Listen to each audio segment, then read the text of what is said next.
Libro 20. Abarca una duración de 22 años. Capítulo 1. El procurador Caspio Fado restablece el orden en Judea. Fado y Longino ordenan que las vestiduras del sumo sacerdote sean depositadas en la fortaleza Antonia. 1. Una vez muerto el rey Agripa, según hemos expuesto en el libro anterior, Claudio César envió a Casio Longino para que ocupara el lugar de Marso, haciendo esto en homenaje a la memoria del rey, quien le había pedido varias veces por cartas que Marso dejara de ser gobernador de Siria.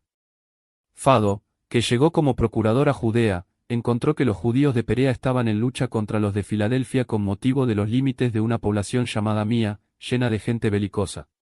Los habitantes de Perea, sin saberlo los principales de ellos, tomaron las armas y mataron a muchos de los de Filadelfia.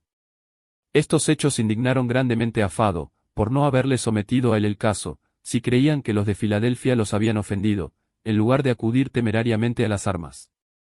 Habiendo hecho detener a 3 de sus hombres, que habían sido causa de la sedición, ordenó que los encadenaran. Dispuso que mataran a uno de ellos, de nombre Aníbal, y desterró a los otros 2, Amarán y Eleazar. También Ptolomeo, jefe de ladrones, que ocasionara muchos darlos a los idumeos y árabes, poco después fue apresado y condenado a muerte. Toda Judea quedó limpia de latrocinios, gracias al cuidado y diligencia de Fado. Luego hizo que se presentaran los sumos pontífices y los primeros de los jerosolimitanos y les ordenó, de acuerdo con las instrucciones del emperador, que depositaran los vestidos sagrados y la ropa pontifical que solo puede usar el sumo pontífice, en la torre Antonia, para que estuvieran en poder de los romanos, tal como se hacía antes. No atreviéndose a oponerse, pidieron a Fado y Longino, pues éste había ido a Jerusalén con muchas tropas, por miedo de que las órdenes de Fado incitaran al vulgo a sublevarse, en primer lugar que les permitieran enviar legados al César, para pedirle que les dejara guardar en su poder las vestiduras sagradas, y luego que aguardara hasta que llegara la respuesta de Claudio. Los romanos respondieron que contaban con su permiso para enviar legados, con tal que dejaran a sus hijos como rehenes. Así se hizo. A su llegada a Roma, Agripa el joven, hijo del rey difunto, que se encontraba en casa del emperador Claudio, se informó del motivo de su venida. Rogó al emperador que accediera al pedido de los judíos sobre las vestiduras sagradas y que enviara órdenes a Fado sobre el particular. 2. Claudio accedió al pedido de los legados y díjoles que debían agradecerlo a Agripa. Además les entregó la siguiente carta: Claudio César Germánico, investido del poder tribunalicio por 5ª vez, cónsul designado por 4ª vez, saludado como imperator por la 10ª, padre de la patria, a los magistrados, al senado, al pueblo de Jerusalén y a toda la nación de los judíos, salud. Mi estimado Agripa, que yo he educado y que reservo a mi lado a causa de su piedad, me ha presentado a vuestros delegados que me agradecieron mi solicitud por vuestro pueblo. Puesto que me han solicitado insistentemente que dejara los vestidos sacerdotales y la corona en vuestro poder, yo accedí de acuerdo con las disposiciones tomadas por Vitelio, hombre eminente y que cuenta con mi aprecio. Si he accedido a vuestro pedido, por de pronto es por mi piedad y por el deseo que tengo de que cada uno observa sus propios ritos nacionales, además porque sé que, de este modo, obraré de manera grata al rey Herodes y a Aristóbulo el joven, de quien conozco su piedad hacia mí como también su celo por vuestras cosas, y con los cuales tengo muchos deberes de amistad, pues son gente eminente que estimo. Sobre el particular escrito a Caspio Fado, mi procurador. Nombres de los portadores de la carta: Cornelio, hijo de Serón, Trifón, hijo de Teudión, Doroteo, hijo de Natanael, Juan, hijo de Juan. Escrita el 4º día antes de las calendas de julio, bajo el consulado de Rufo y de Pompeyo Silano. 3. Herodes, hermano del rey Agripa, que en aquel momento gobernaba en Calcis, pidió también al emperador Claudio que los judíos pudieran disponer libremente del templo, del tesoro sagrado y que quedara en su poder la elección de los pontífices. Lo obtuvo todo. Desde entonces este poder perteneció a todos sus descendientes, en quienes quedó hasta el fin de la guerra. Entonces Herodes destituyó del sumo pontificado al que tenía de sobrenombre Cantera y le dio como sucesor en esta dignidad a José hijo de Cam. Capítulo 2. Helena, reina de Adiabena, y su hijo Isate se convierten al judaísmo. Viaje de Helena a Jerusalén. 1. Por este tiempo, la reina de Adiabena, Helena, y su hijo Isates adoptaron las costumbres judías por el siguiente motivo. Monobaces, rey de Adiabena, por sobrenombre vasco, enamorado de su hermana Helena, se casó con ella y la dejó embarazada. Durmiendo un día con ella, por casualidad puso su mano sobre su vientre. En sueños, parecióle oír una voz que le ordenaba retirar la mano de encima de la esposa para no comprimir el feto que llevaba, al cual la providencia divina había reservado el poder y un fin feliz. Conturbado por esta voz, despertóse y se lo dijo a su mujer. Dieron el nombre de Isates al hijo que les nació. Monobaces ya había tenido con Helena otro hijo, Monobaces, y tenía otros hijos de otras mujeres, pero claramente evidenciaba que todo su afecto se concentraba en Isates, como si solamente él existiera. Esta fue la causa de que todos sus hermanos de parte de padre tuvieran celos de Isates, por contar con la preferencia del rey. Monobaces se daba perfectamente cuenta de ello, pero lo atribuía no a su perversidad, sino al deseo que cada uno de ellos experimentaba de una benevolencia igual. En cuanto al adolescente, el rey, temeroso de que el odio de sus hermanos le ocasionara algún mal, después de hacerle grandes regalos lo envió a Beneric, rey del campo de Espacina, a quien lo confió para mayor seguridad. Abeneric recibió al joven muy afectuosamente, le entregó por esposa a su hija Simaco y lo gratificó con una región de la cual percibía grandes ingresos. 2. Monobaces era ya anciano y se daba cuenta que no le quedaba mucho tiempo de vida, de modo que quiso ver a su hijo antes de morir. Lo hizo venir y lo abrazó con gran cariño y le entregó la región denominada Carres. Esta tierra produce en abundancia comestibles. También se encuentran allí los restos del arca en la cual Noé escapó del diluvio, restos que todavía se muestran a los que quieran verlos. Isates, por lo tanto, vivió en esta región hasta la muerte de su padre. El día en que Monobaces murió, la reina Helena hizo congregar a todos los grandes del estado, los sátrapas del reino y los comandantes de las tropas. Cuando estuvieron reunidos, les dijo: creo que vosotros no ignoráis que mi esposo deseaba que Isates fuera su sucesor en el trono, pues lo juzgaba digno de ello. Sin embargo, espero vuestra opinión. Es feliz aquel que recibe el poder, no de uno solo, sino de muchos y con su pleno consentimiento. Estas fueron las palabras que dijo, para conocer los sentimientos de aquellos a quienes había convocado. Ellos, ante estas palabras, se postraron delante de la reina según su costumbre, y luego declararon que ratificarían la elección del rey y de buen grado obedecerían a Isates, preferido por su padre, según la justicia y de acuerdo con una decisión unánime. Agregaron también que de buen grado estaban dispuestos a matar a sus hermanos y parientes, para que Isates ocupara el trono con toda seguridad. Efectivamente, mediante su muerte, se eliminaría todo peligro que pudiera surgir del odio y celos de los hermanos. En respuesta, Helena les agradeció sus buenas disposiciones hacia Isates y hacia ella misma, sin embargo, les rogó que postergaran su intención de matar a los hermanos de Isates hasta que éste hubiera llegado y dado su aprobación. Como ella no había aceptado la propuesta de darles muerte, le pidieron que, por lo menos, los hiciera mantener encadenados hasta el regreso de Isates, para mayor seguridad. Además, le aconsejaron que provisoriamente estableciera como regente del reino a aquel en el cual ella tuviera mayor confianza. Helena siguió este consejo e invistió con el poder a Monobaces, el hijo mayor del rey, imponiéndole la diadema y dándole el anillo con el sello de su padre y lo que en ese país llaman zampsera. Lo invitó a que administrara el reino hasta el regreso de su hermano. Este vino rápidamente, así que se informó de la muerte de su padre, y reemplazó a su hermano Monobaces, quien le cedió el poder. 3. En la época en que Isates vivía en el campo de Espacina, un comerciante judío, llamado Ananías, que tenía acceso al gineceo real, enseñó a las mujeres a adorar a Dios según la costumbre nacional de los judíos. Gracias a ellas se dio a conocer a Isates y también lo persuadió. Cuando éste fue llamado por su padre a Diabena, Ananías lo acompañó, accediendo a sus insistentes solicitaciones. Aconteció que Helena, instruida de la misma manera por otro judío, también se había convertido a sus leyes. Cuando Isates se hizo cargo del reino y supo que sus hermanos y parientes estaban encadenados, disgustóse de lo acontecido.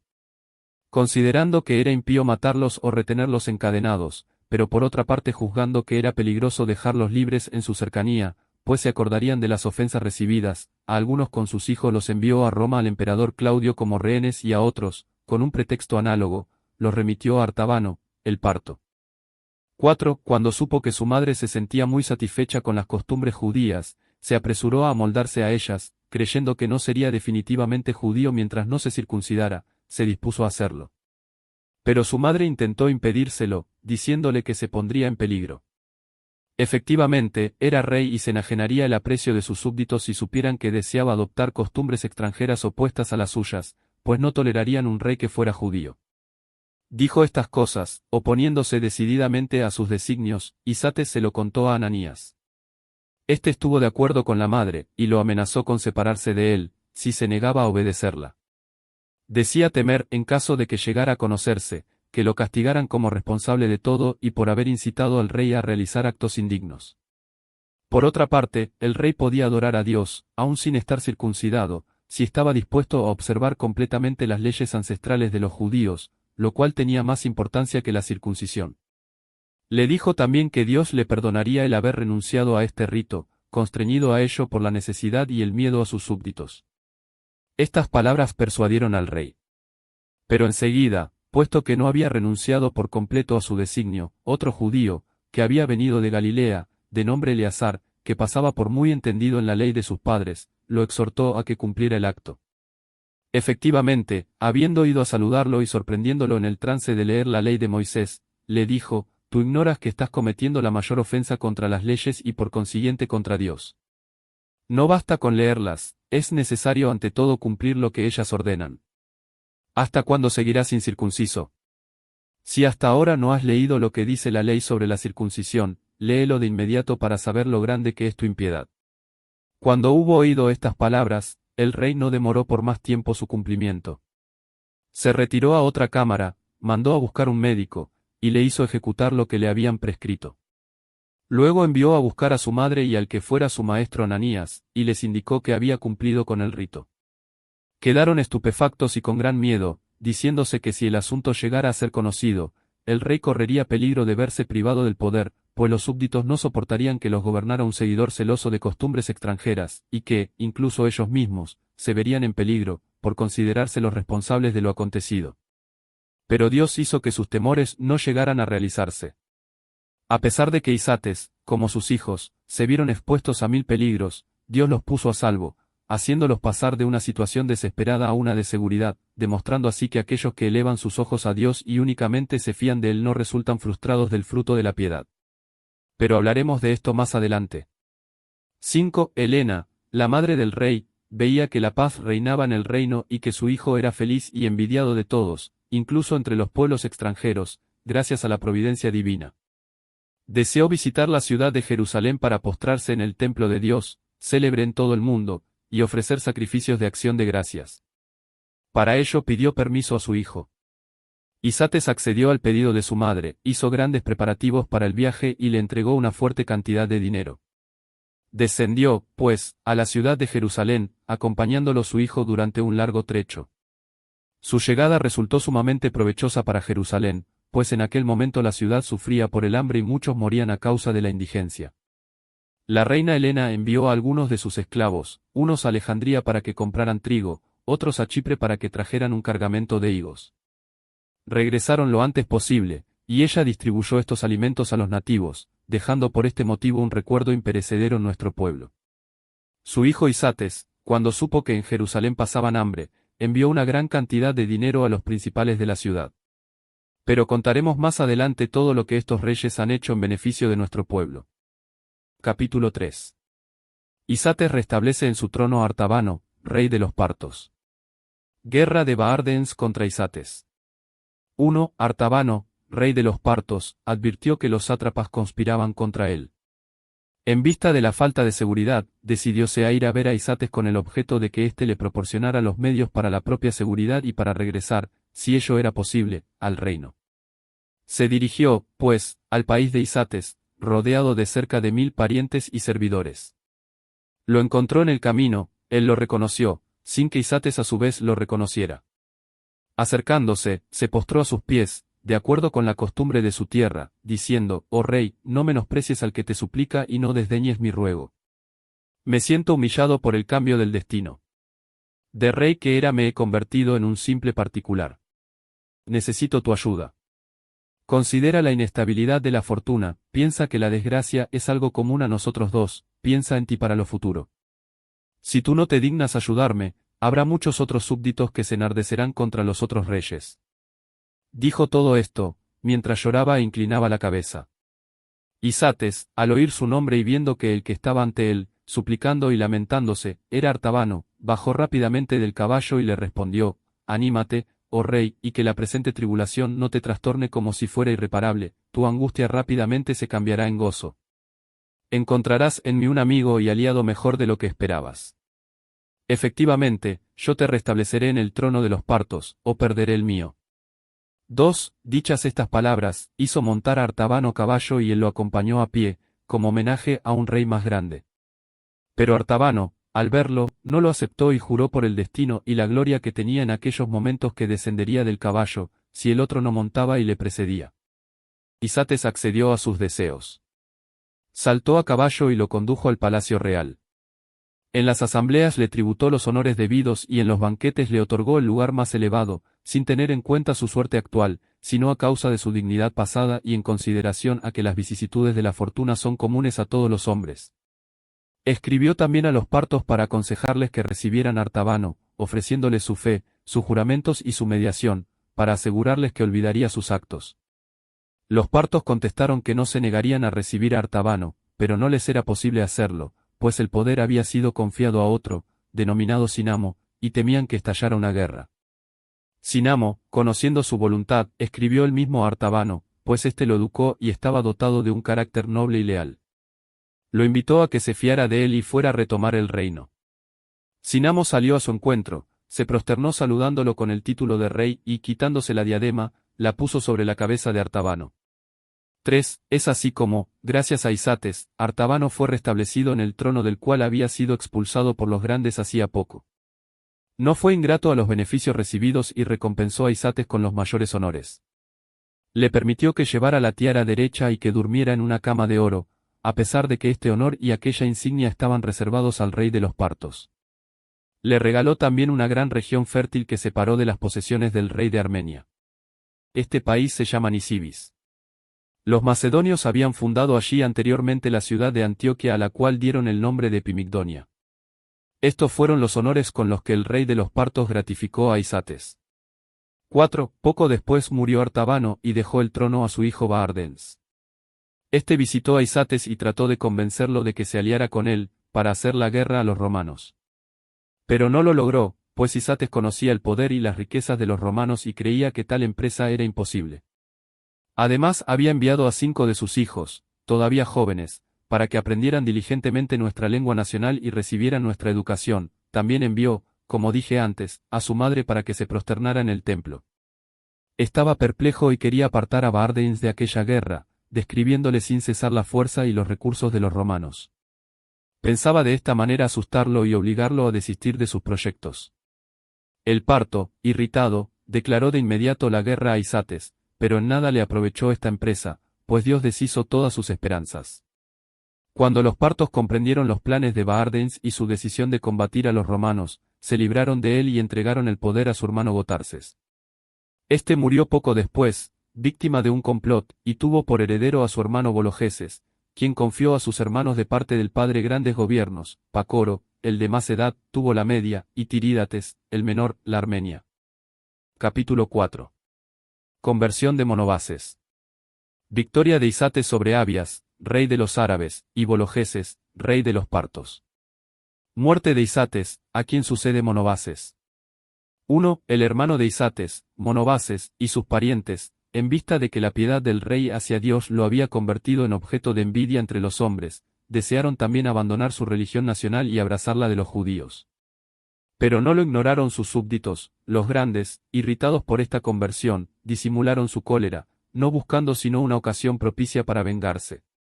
Escribieron a Abias, rey de los árabes, prometiéndole una gran suma de dinero si hacía la guerra a su rey. Se comprometían a traicionarlo al primer encuentro, pues querían castigarlo porque había repudiado las costumbres nacionales. Luego que mutuamente se juraron fidelidad, lo exhortaron a que procediera rápidamente. El árabe estuvo de acuerdo y marchó contra Isates, al frente de un gran ejército. Cuando se iba a entablar la primera batalla, antes de que llegaran a las manos, los grandes, de acuerdo con lo convenido, abandonaron a Isates, simulando un terror pánico y escaparon dando las espaldas al enemigo. Isates, lejos de abatirse, comprendió que los grandes lo habían traicionado y se retiró a su campamento. Indagó la causa de la huida y cuando supo que se trataba de un acuerdo con el árabe, se desembarazó de los culpables. Al día siguiente atacó a los enemigos, mató a un gran número de ellos y obligó al resto a huir. Persiguió a su rey y lo obligó a refugiarse en una fortaleza denominada Arsamo. La sitió enérgicamente hasta que la tomó. Se apoderó de todo el botín, que era considerable, y regresó a Diavena sin haberse podido apoderar de Abias vivo, pues éste, rodeado por todos lados, se había suicidado. 2. Los grandes de Adiavena habían fracasado en esta primera conspiración. Dios había protegido al rey. Sin embargo, en vez de quedarse tranquilos, escribieron de nuevo a Bologeses, rey de los partos, invitándolo a que matara a Isates y que les diera otro príncipe, de origen parto. Decían que odiaban a su rey por haber violado su religión ancestral, adoptando ritos extranjeros. Con estas nuevas, el rey parto se sintió movido a la guerra, pero en vista de que no había pretexto ninguno para ello, pidió a Isates que le devolviera los signos de honor que le diera su padre, y en caso de que rehusara, lo amenazaba con la guerra. Isates se sintió muy intranquilo, opinaba que al renunciar a los honores se condenaba a sí mismo, pues dejaría la impresión de obrar por miedo. Además sabía que el parto, aun después de esta devolución, no se aquietaría. Consideró que lo más conveniente sería confiar a la protección de Dios su vida en peligro. Pensando que Dios era el más poderoso de los aliados, instaló a sus mujeres e hijos en los fuertes más seguros, envió todo el trigo a los castillos e incendió los forrajes. Una vez tomadas estas precauciones, esperó al enemigo. El rey de los partos, acompañado de una gran cantidad de soldados de infantería y caballería, llegó mucho antes de lo que se le esperaba, pues había estado marchando sin descanso. Estableció su campamento cerca del río que separa la Diavana de la Media, Isates puso el suyo a poca distancia, con 6.000 hombres de a caballo. Isates recibió un mensaje enviado por el parto en el cual le recordaba las numerosas fuerzas que traía consigo, desde el río Eufrates hasta las fronteras de la Bactriana, y le enumeraba todos los reyes que eran sus súbditos. El parto, además, amenazaba castigarlo por su ingratitud y declaraba que ni el dios a quien adoraba lo libraría de sus manos. Después de escuchar al mensajero, Isates respondió que conocía las fuerzas de los partos, sin duda muy superiores a las suyas, pero que sabía mejor aún que Dios es más poderoso que todos los hombres. Dada esta respuesta, se puso a rogar a Dios postrándose en el suelo y esparciéndose ceniza en la cabeza. Ayunó con su esposa e hijos e invocando a Dios, dijo, si no es en vano, Señor y dueño soberano, que yo he contado con tu bondad y si he acertado al considerarte único y supremo Señor de todas las cosas, ven en mi ayuda y defiéndeme contra mis enemigos, no solamente en mi interés, sino porque ellos se han atrevido a atacar tu poder. Oró en esta forma con llantos y gemidos, y Dios lo escuchó. La noche siguiente, Bologeses recibió una carta en la cual le anunciaban que un gran ejército de dacios y sacos se habían aprovechado de su ausencia para devastar el país de los partos. Entonces, sin haber hecho nada, levantó el campamento y volvió atrás. Es así como, gracias a la providencia divina, Isates escapó a las amenazas de los partos. 3. Poco después Isates murió, cumplido los 55 años y después de 24 de reinado, dejando 24 hijos y 24 hijas. La sucesión al trono, según lo había ordenado, pasó a su hermano Monobaces, en recompensa a la fidelidad con que le había conservado el poder, estando ausente, luego de la muerte de su padre. Su madre Helena se afligió intensamente por la muerte de su hijo, como es natural para una madre privada del más afectuoso de sus hijos, pero se consoló al saber que la sucesión se había otorgado a su hijo mayor, apresurándose a ir a su lado. De regreso a Diavena, sobrevivió poco tiempo a su hijo Isates. Monobaces envió sus huesos y los de su madre a Jerusalén, y los hizo sepultar en las 3 pirámides que su madre había hecho elevar a 3 estadios de la ciudad. Pero más adelante hablaremos de lo que hizo Monobaces durante su vida. Capítulo 5. Tiberio Alejandro, procurador de Judea, castiga a los hijos de Judas el Galileo. El procurador cumano reprime una sedición con una gran matanza de judíos junto al templo. 1. Siendo Fado procurador de Judea, un cierto mago de nombre Teudas persuadió a un gran número de personas que, llevando consigo sus bienes, lo siguieran hasta el río Jordán. Afirmaba que era profeta, y que a su mando se abrirían las aguas del río y el tránsito les resultaría fácil. Con estas palabras engañó a muchos. Pero Fado no permitió que se llevara a cabo esta insensatez, envió una tropa de a caballo que los atacó de improviso, mató a muchos y a otros muchos hizo prisioneros. Teudas fue también capturado, habiéndole cortado la cabeza, la llevaron a Jerusalén. Estas cosas acontecieron siendo Cuspio Fado procurador. 2. Sucedió a Fado Tiberio Alejandro, hijo de Alejandro, que fuera a la barca de Alejandría, el primero de sus contemporáneos por su nobleza y riqueza y que sobresalió también por su piedad hacia Dios a su hijo Alejandro, pues éste no permaneció fiel a las costumbres y las leyes patrias. En su tiempo fue cuando sobrevino en Judea la época de gran hambre, en cuya oportunidad la reina Helena compró con su dinero mucho trigo en Egipto, según dijimos antes. En este tiempo fueron muertos los hijos de Judas el Galileo, el que había incitado al pueblo a la rebelión, cuando Quirino realizaba el censo de Judea, como hemos dicho antes.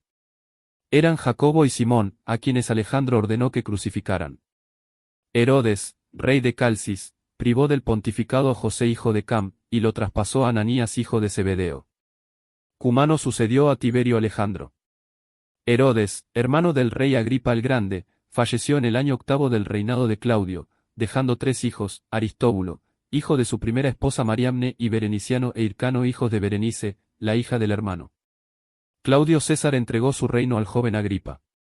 3. Una revuelta que se produjo en la ciudad de Jerusalén, siendo administrador de Judea Cumano, costó la vida a un gran número de judíos. Pero expondré en primer lugar su causa. En la fiesta de Pascua, cuando es costumbre entre nosotros comer panes no fermentados, congregándose una gran multitud para su ablución, temeroso Cumano de alguna sedición, ordenó que una cohorte se apostara con sus armas en los pórticos del templo, a fin de reprimir cualquier tumulto que se produjera. Así acostumbraban a hacerlo antes que los procuradores de Judea. En el 4º día de la festividad un soldado descubrió su sexo y lo mostró a la gente. Los que lo vieron se irritaron, y dijeron que no eran ellos los insultados, sino Dios. Algunos de los más decididos dijeron que Cumano era el responsable, y por eso lo injuriaron. Cumano, al oír sus expresiones, se irritó, y pidió a los descontentos que no ocasionaran tumultos durante las fiestas. No logró persuadirlos, arreciando las injurias. Cumano ordenó a todas las tropas que, tomando las armas, se concentraran en la fortaleza Antonia, la cual, como dijimos, domina el templo. La multitud, a la vista de los soldados, aterrorizada, se apresuró a huir, como las salidas eran estrechas y creían que los enemigos los perseguían, muchos de ellos perecieron en estos lugares angostos. Hubo 25.000 muertos en aquel tumulto, de manera que la festividad se convirtió en fecha de luto, de tal manera que todos, olvidados de los sacrificios y de las oraciones, se pusieron a lamentarse y gemir. El impudor de un soldado fue causa de una gran calamidad. 4. Todavía no habían dejado de lamentarse por este suceso, cuando se produjo otra desgracia. Algunos de los que siempre buscan revueltas atacaron a Esteban, esclavo del emperador, en la vía pública, a 100 estadios de la ciudad, como si fueran ladrones, y lo despojaron de todo lo que llevaba. Cuando Cumano lo supo, envió inmediatamente soldados para que saquearan los poblados vecinos y apresaran a los más nobles de ellos, para que dieran cuenta del crimen. Mientras se procedía a la devastación de los poblados, un soldado encontró las leyes de Moisés, guardadas en uno de estos pueblos y, exponiéndolas a la vista de todos, las rompió, agregando a esto burlas y ofensas. Cuando se enteraron los judíos, bajaron en gran número a Cesarea, donde se encontraba Cumano, para suplicarle que vengara, no a ellos, sino a su Dios, cuyas leyes habían sido ultrajadas, pues a ellos no les era posible vivir si las leyes de sus padres eran tratadas tan indignamente. Entonces Cumano, temeroso de que la multitud se agitara de nuevo, siguió el consejo de sus amigos e hizo decapitar al soldado que había ultrajado a las leyes. Así apaciguó la sedición que estaba a punto de estallar de nuevo. Capítulo 6. Discordia entre galileos y samaritanos. Cuadrato, gobernador de Siria, envía a los principales a Roma. Claudio resuelve la cuestión, absuelve a los judíos y castiga a los responsables de la revuelta. 1. Surgieron disensiones entre los samaritanos y los judíos por el siguiente motivo. Los galileos acostumbraban en los días de fiesta, cuando iban a Jerusalén, a pasar por Samaria. Estando en camino, algunos hombres de un poblado llamado Ginea, situado en los límites de Samaria y de la gran llanura, los atacaron y mataron a muchos de ellos. Los principales de los galileos, cuando se informaron del crimen, presentáronse ante Cumano y le pidieron que vengara a los muertos.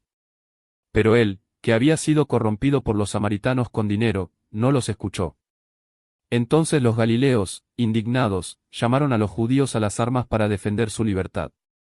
Decían que la servidumbre era ya de por sí muy acerba, pero si se le agregaba la injuria resultaba intolerable.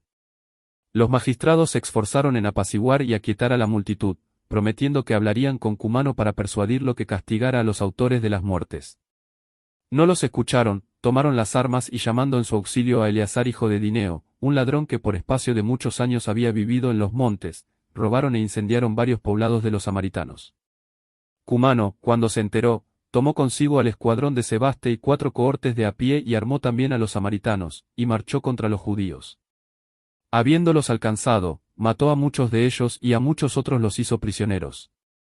Los principales de Jerusalén por su nobleza y por los honores, en vista de la magnitud de los males en los que habían caído, vistieron cilicios y se cubrieron la cabeza con ceniza.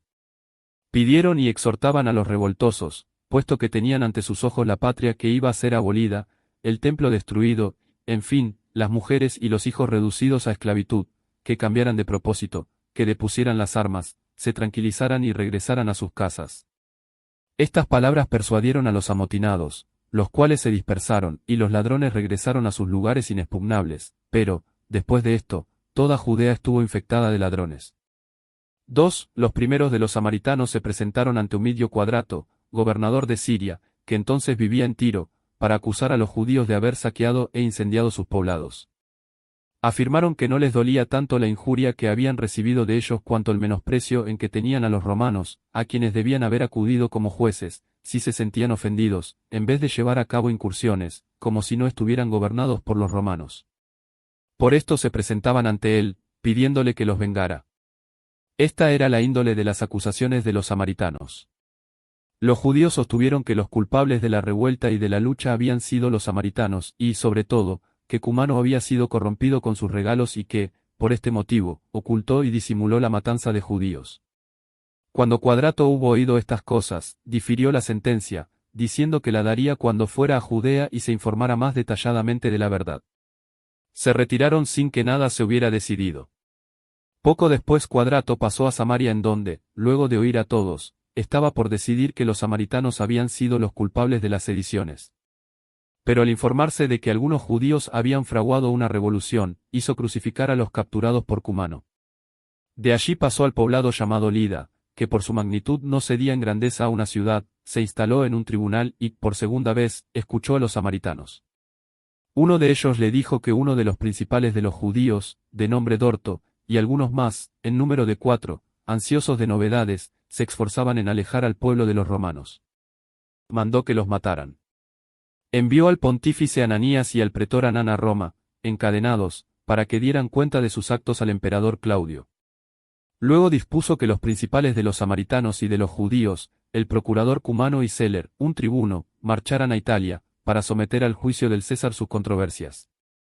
Temeroso de que los judíos fraguaran nuevas sediciones, se dirigió a la ciudad de Jerusalén, la encontró apaciguada y en trance de celebrar una fiesta antigua en honor de Dios. Convencióse que no había peligro ninguno de sedición, por esto, dejando la fiesta, regresó a Antioquía. 3. Cumano y los principales de los judíos, que fueron enviados a Roma, obtuvieron del César una audiencia para tratar sobre los litigios que los dividían. Los libertos y amigos del César apoyaban calurosamente a Cumano y los samaritanos. Los judíos habrían sido derrotados si Agripa el joven, que entonces se encontraba en Roma y veía el temor de los judíos, no implorara vivamente a la emperatriz Agripina que persuadiera a su marido que juzgara de acuerdo con la justicia, luego de oír a ambas partes, a los que eran responsables de la revuelta. Claudio, impresionado por el pedido, escuchó a ambas partes, y comprobó que los samaritanos eran los culpables de todos los males, ordenó que se ejecutara a los que se habían presentado ante él y desterró a Cumano, y, por último, ordenó que el tribuno Celer fuera llevado a Jerusalén y muerto, luego de ser paseado por la ciudad a la vista de todos. Capítulo 7. Félix es nombrado procurador de Judea. Su matrimonio con Drusila. 1. Claudio envió a Félix, hermano de Palas, para que tomara a su cargo los asuntos de Judea. En el año 12º de su imperio, dio a Agripa la tetrarquía de Filipo y la Batanea, agregando la Traconítida y Avila, esto es, la tetrarquía de Lisanias, pero le quitó la Calcídica, donde había gobernado durante 4 años. Recibido este presente del emperador, Agripa entregó en matrimonio a Cis, rey de Meso, que había accedido a circuncidarse, su hermana Drusila. Epífanes, hijo del rey Antíoco, había rehusado casarse con ella, pues se negó a aceptar la religión de los judíos y abandonar la suya, aunque así lo había prometido al padre de la muchacha. Luego casó a Mariamne con Arquelao hijo de Elcias, a quien la había prometido Agripa padre. Les nació una hija de nombre Berenice. 2. Poco después se disolvió el matrimonio de Drusila y Asís por el siguiente motivo.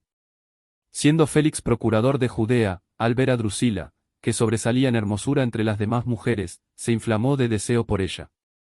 Le envió un judío chipriota, de nombre Simón, que pretendía ser mago, para persuadirla que dejara a su marido y se casara con él, prometiéndole hacerla feliz si accedía a este deseo. Ella, no obrando bien y con miras a escapar a la envidia de su hermana Berenice, pues la fastidiaba frecuentemente a causa de su hermosura, se dejó persuadir en contra de las leyes patrias, para casarse con Félix. Le dio un hijo, al cual puso el nombre de Agripa. Más adelante expondré en qué forma este joven pereció con su madre en ocasión de la erupción del Vesubio en tiempo de Tito César. 3. Berenice, después de la muerte de Herodes, que fuera su marido y a la vez su tío, luego de una larga viudez, durante la cual corría el rumor de que mantenía relaciones con su hermano, persuadió a Polemón, que era rey de Cilicia, que se circuncidara y se casara con ella. Creía que en esta forma terminaría con las mentiras y calumnias. Polemón accedió, especialmente a causa de sus riquezas. Sin embargo, este matrimonio no duró mucho tiempo. Berenice, mujer intemperante, abandonó a Polemón. Él, una vez disuelto el matrimonio, dejó de ser fiel a las costumbres y leyes de los judíos. Por el mismo tiempo Mariamne repudió a Arquelao y se casó con Demetrio, el primero de los judíos alejandrinos por su nacimiento y sus riquezas, además era la barca. Tuvo un hijo con él, al cual llamó Agripino. Más adelante habrá lugar para hablar de todo esto más detalladamente. Capítulo 8. Muerte de Claudio. Advenimiento de Nerón. Félix destruye los nidos de ladrones. El caso del impostor egipcio. Sublevación de Cesarea. Festo reemplaza a Félix.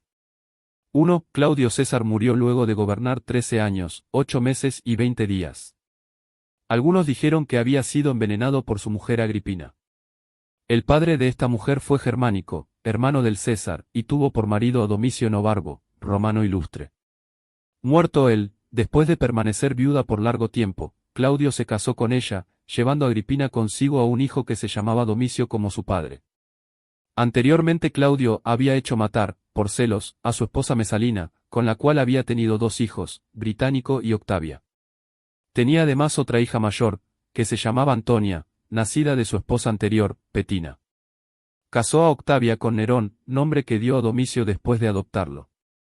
2. Agripina temía que Británico, cuando fuera adulto, ocupara el trono de su padre.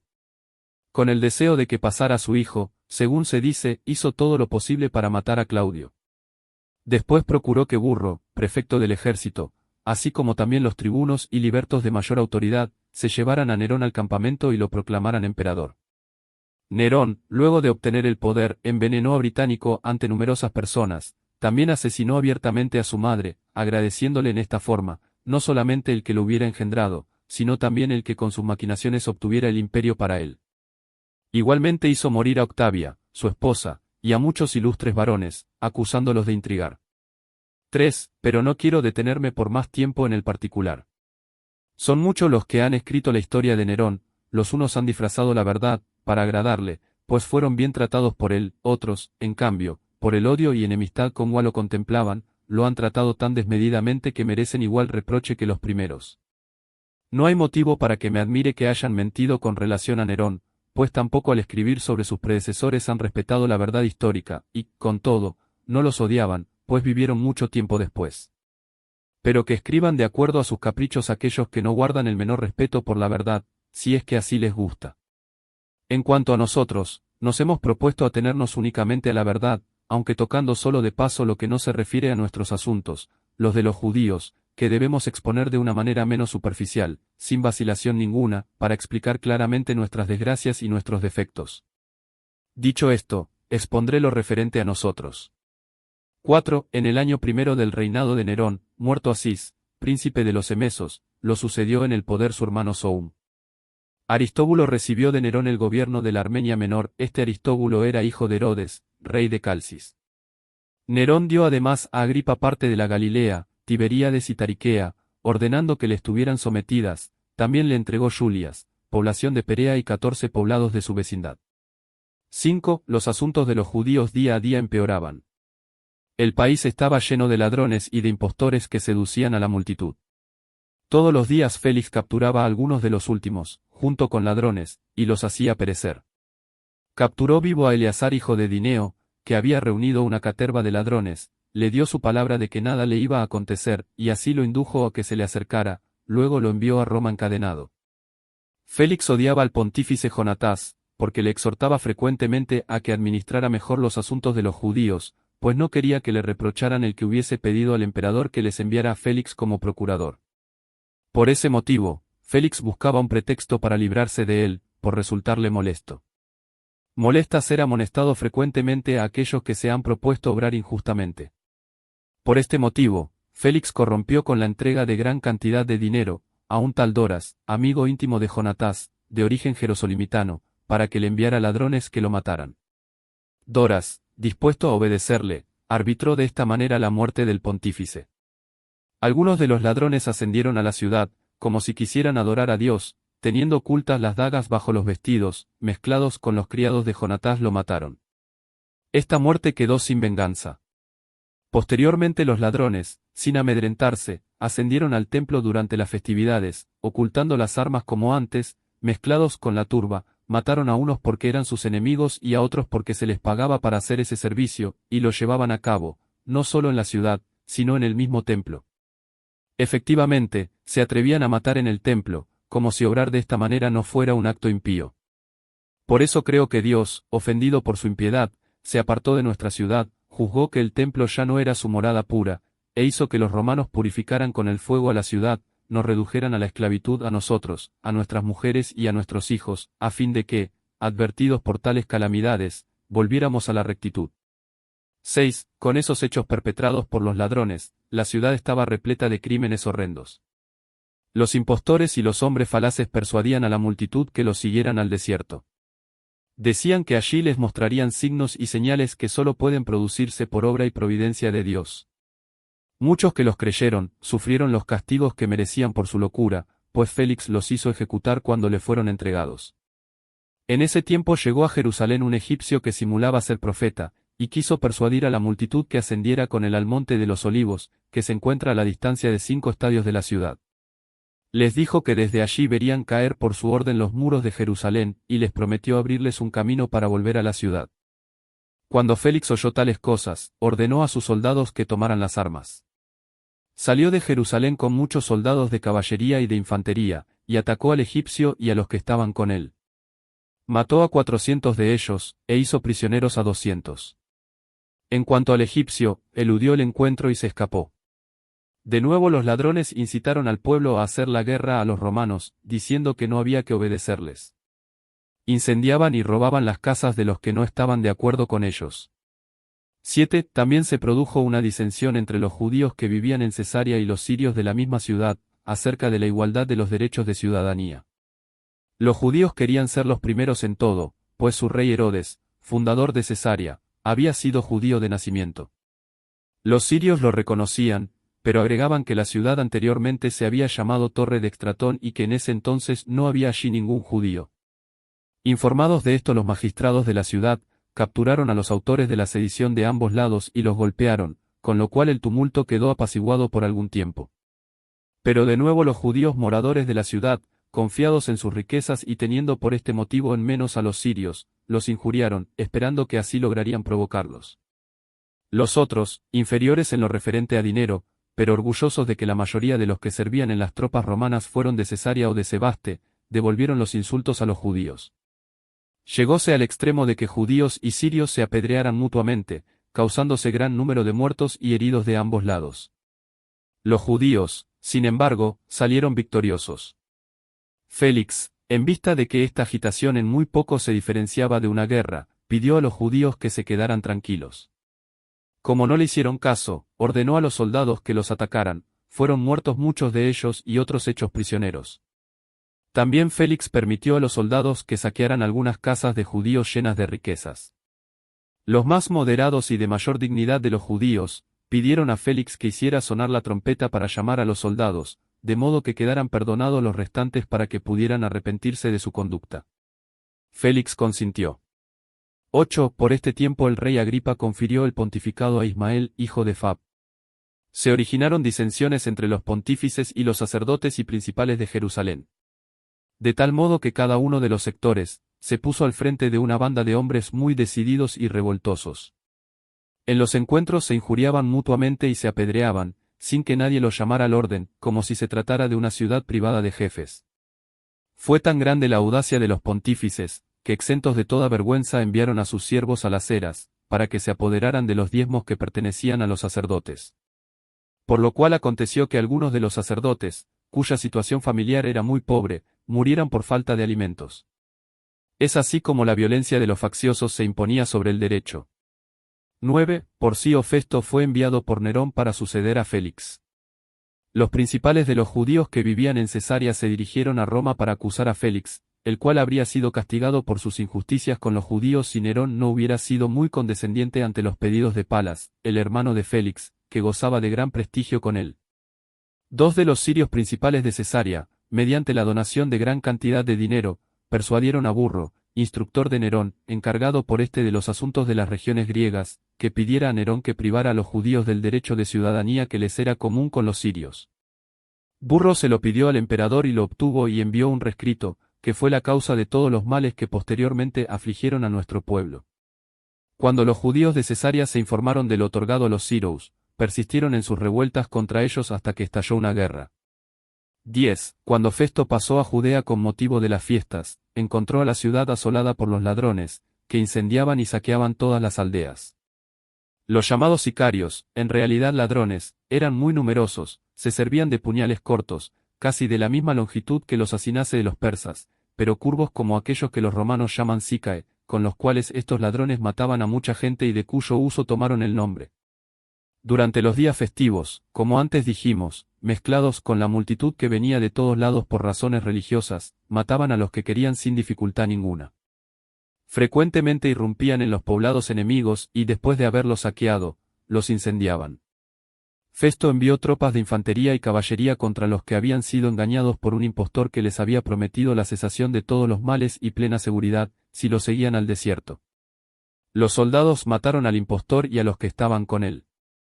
11. Por el mismo tiempo el rey Agripa construyó un salón comedor, de una respetable magnitud, en el palacio de Jerusalén, cerca de la galería cubierta. Este palacio antes fue de los asmoneos y se encontraba en un lugar elevado, desde el cual los que querían contemplar la ciudad disponían de una vista muy agradable. Al rey le gustaba hacerlo, y cuando se tendía a comer miraba lo que ocurría en el templo. Cuando lo supieron los jefes de Jerusalén, se indignaron en gran manera. Ni la costumbre nacional ni las leyes permitían que aquello que se realizaba en el templo, especialmente los sacrificios, fuera observado. Por este motivo levantaron una gran pared por encima de la sala de reunión que, en el conjunto interior del templo, miraba al occidente. Este edificio interceptaba no solo el comedor del rey, sino también el pórtico occidental exterior del templo desde el cual los romanos vigilaban durante las fiestas. Tanto el rey Agripa como el procurador Festo se irritaron por esto y ordenaron la demolición del muro. Pero los judíos pidieron que se les permitiera enviar legados a Nerón, pretendiendo que no podrían soportar la vida si tenían que destruir parte del santuario. Festo les otorgó permiso, y enviaron a 10 delegados ante Nerón, de los principales del pueblo, entre ellos estaban Ismael, el pontífice y Elcias, el guardián del tesoro. Después de haberlos oído, Nerón no solo les perdonó su acto, sino que accedió a que conservaran la construcción, a fin de complacer a su esposa Popea que se interesó por ellos, pues era una mujer piadosa. Ordenó ella a los 10 que se fueran, pero retuvo como rehenes a Elcias y a Ismael. Cuando el rey lo supo entregó el sumo pontificado a José, hijo del sumo sacerdote Simón. José era llamado por sobrenombre Cabi. Capítulo 9. Muerto Festo en Judea, lo reemplaza Albino, quien detiene los crímenes de los sicarios. 1. Informado el César de la muerte de Festo, envió a Albino como procurador de Judea. El rey privó del pontificado a José, y lo concedió a Anán, hijo de Anán. Según se dice, Anán el mayor fue un hombre de muchísima suerte, tuvo 5 hijos, y dio la casualidad de que los 5 obtuvieran el pontificado, siendo el primero que por mucho tiempo disfrutó de esta dignidad. Tal caso no se dio anteriormente con ningún otro pontífice. El joven Anán que, como dijimos, recibió el pontificado, era hombre de carácter severo y notable valor. Pertenecía a la secta de los saduceos que comparados con los demás judíos son inflexibles en sus puntos de vista, como antes indicamos. Siendo Anán de este carácter, aprovechándose de la oportunidad, pues Festo había fallecido y Albino todavía estaba en camino, reunió el Sanedrín. Llamó a juicio al hermano de Jesús que se llamó Cristo, su nombre era Jacobo, y con él hizo comparecer a varios otros. Los acusó de ser infractores a la ley y los condenó a ser apedreados. Pero los habitantes de la ciudad, más moderados y afectos a la ley, se indignaron. A escondidas enviaron mensajeros al rey, pidiéndole que por carta exhortara a Anán a que, en adelante, no hiciera tales cosas, pues lo realizado no estaba bien. Algunos de ellos fueron a encontrar a Albino, que venía de Alejandría, le pidieron que no permitiera que Anán, sin su consentimiento, convocara al Sanedrín. Albino, convencido, envió una carta a Anán, en la cual lleno de indignación le anunciaba que tomaría venganza con él. Luego el rey Agripa, habiéndole quitado el pontificado, que ejerció durante 3 meses, puso en su lugar a Jesús hijo de Damneo. 2. Cuando Albino llegó a la ciudad de Jerusalén, puso todo su empeño en pacificar y tranquilizar la región, matando a varios de los sicarios. Pero de día en día el sumo pontífice Ananías crecía en reputación y obtenía en forma descollante el afecto y la estima de sus conciudadanos. Efectivamente, sabía repartir dinero y cotidianamente hacía la corte y ofrecía regalos al Albino y al sumo pontífice. Tenías unos criados muy perversos que se unían a los más audaces, violentamente se apoderaban en las eras del diezmo de los sacerdotes, golpeando a aquellos que rehusaban dárselos. De ahí que se murieran de hambre los sacerdotes que anteriormente se alimentaban con el diezmo. 3. De nuevo los sicarios, en oportunidad de una fiesta, durante la noche penetraron en la ciudad, e hicieron prisionero al secretario del comandante Eleazar, que era hijo del sumo pontífice, y se lo llevaron encadenado. Luego enviaron mensajeros a Ananías, diciéndole que estaban dispuestos a devolver el secretario, si persuadía a Albino que pusiera en libertad a 10 de los suyos que mantenía encarcelados. Ananías, obligado por la situación, persuadió a Albino y obtuvo lo que pedía. De ahí surgieron calamidades mayores. Resultó que se apoderaron de algunos familiares y amigos de Ananías.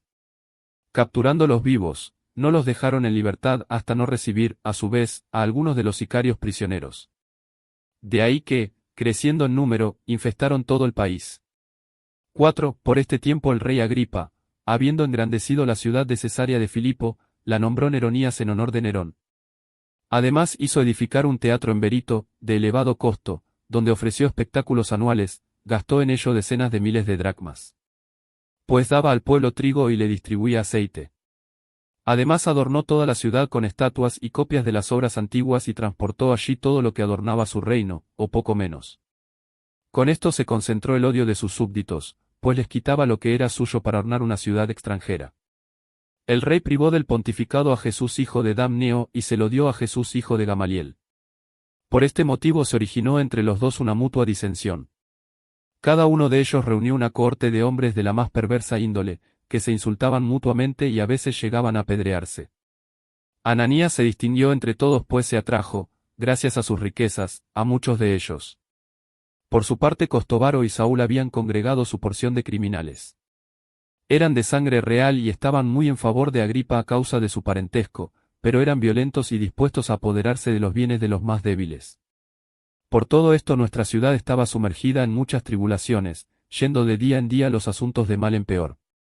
5. Cuando Albino supo que venía a reemplazarlo Gesio Floro, quiso demostrar que había hecho algo en favor de los de Jerusalén. Habiendo reunido a los prisioneros, ordenó que fueran muertos todos aquellos que lo merecían.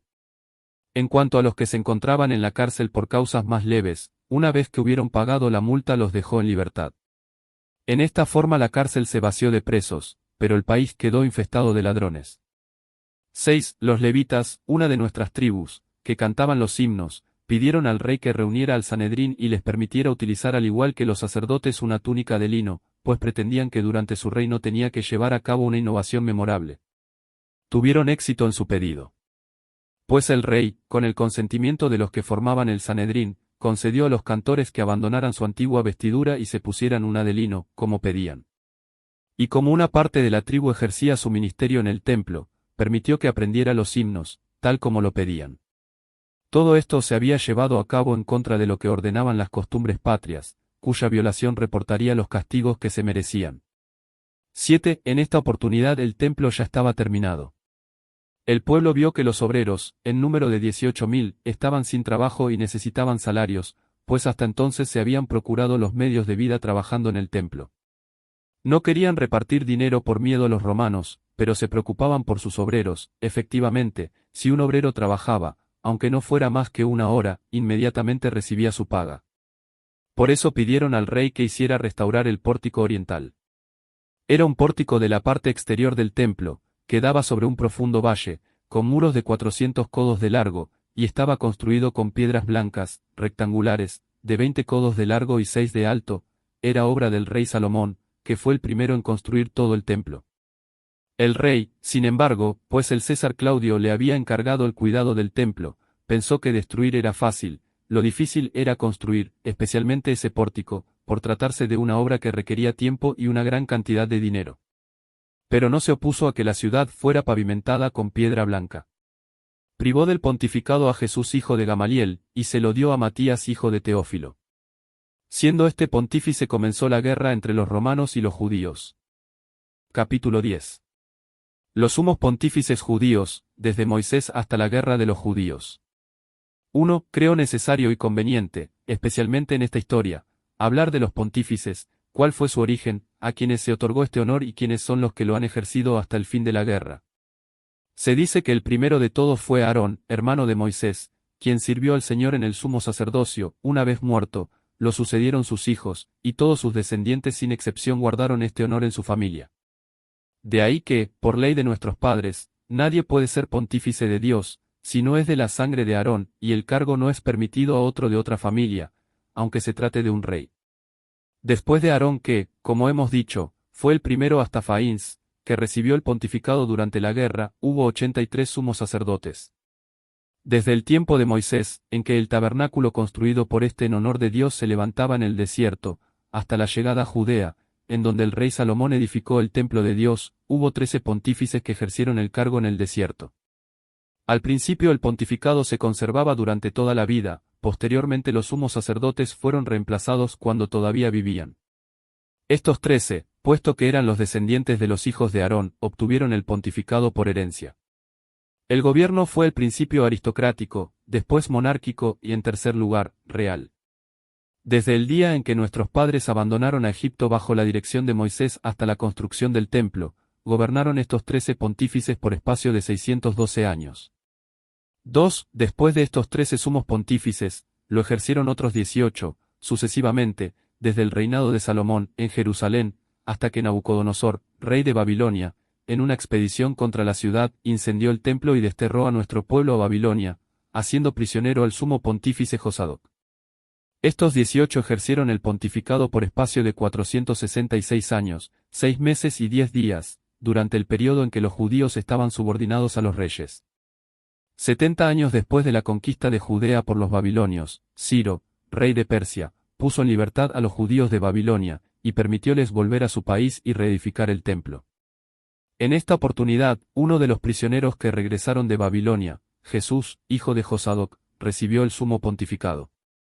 Él y sus descendientes, 15 en total, fueron pontífices bajo un gobierno republicano hasta la época del rey Antíoco Eupator, durante 414 años. 3. Los citados antes, esto es, el Antíoco que acabamos de nombrar y su general Lisias, pusieron fin al sumo pontificado de Onías, por sobrenombre Menelao, matándolo en Baría, y privaron a su hijo de la sucesión para nombrar sumo pontífice a Jasim, que pertenecía a la raza de Aarón, pero no era de la familia de Onías.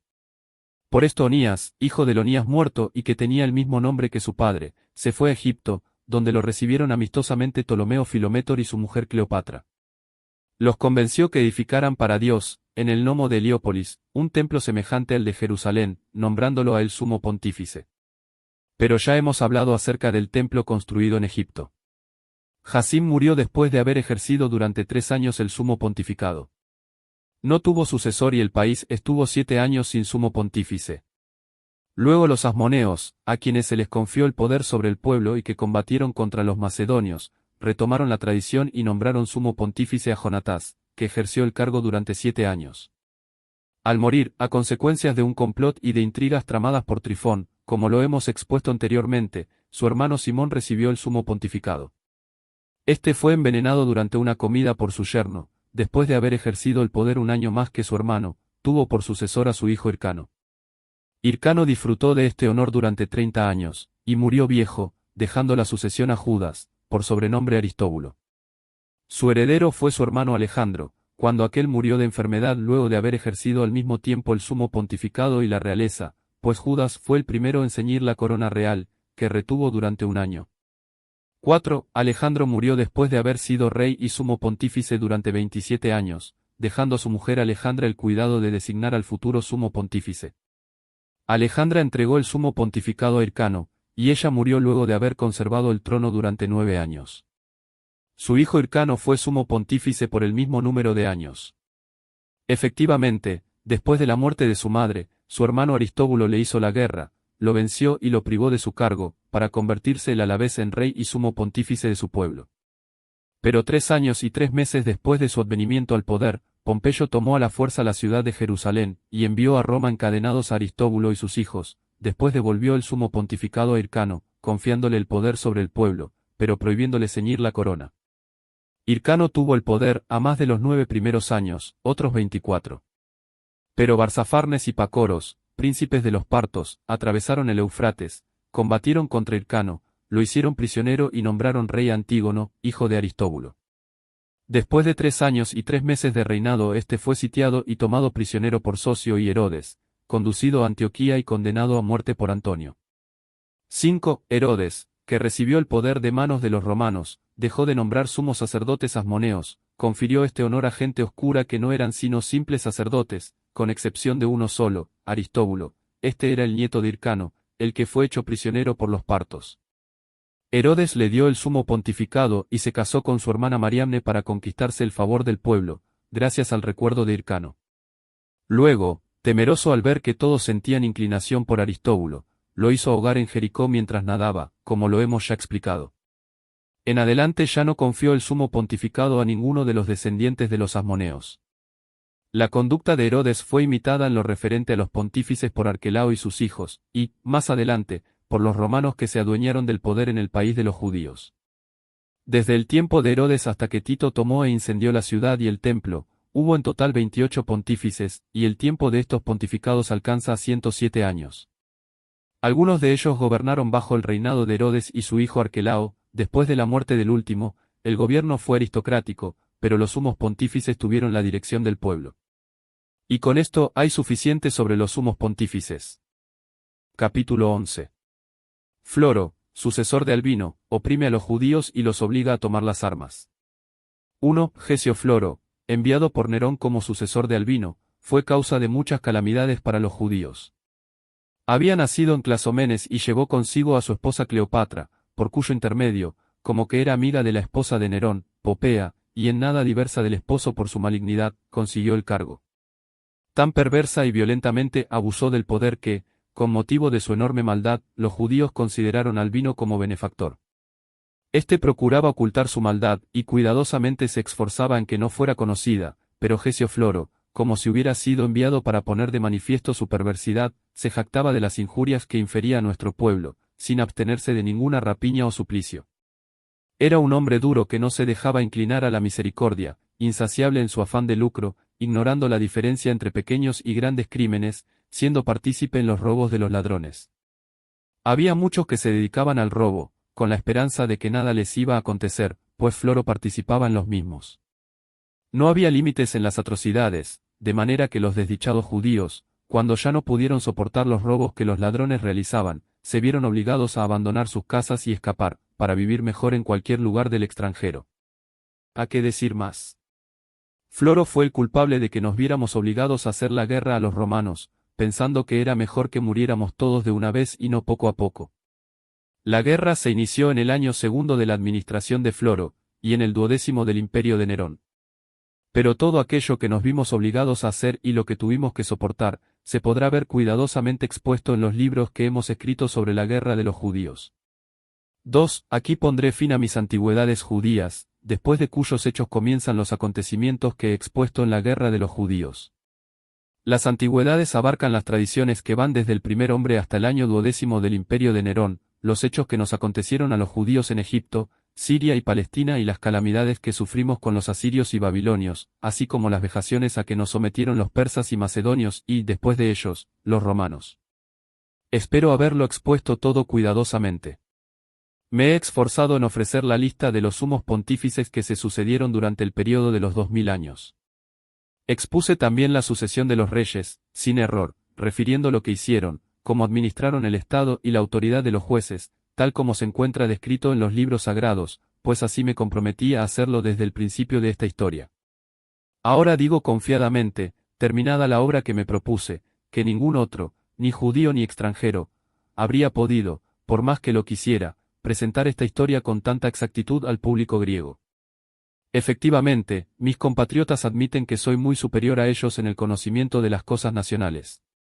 Me he esforzado en tener conocimiento de las letras griegas después de aprender la gramática, aunque nuestra educación nacional me ha impedido adquirir una pronunciación correcta.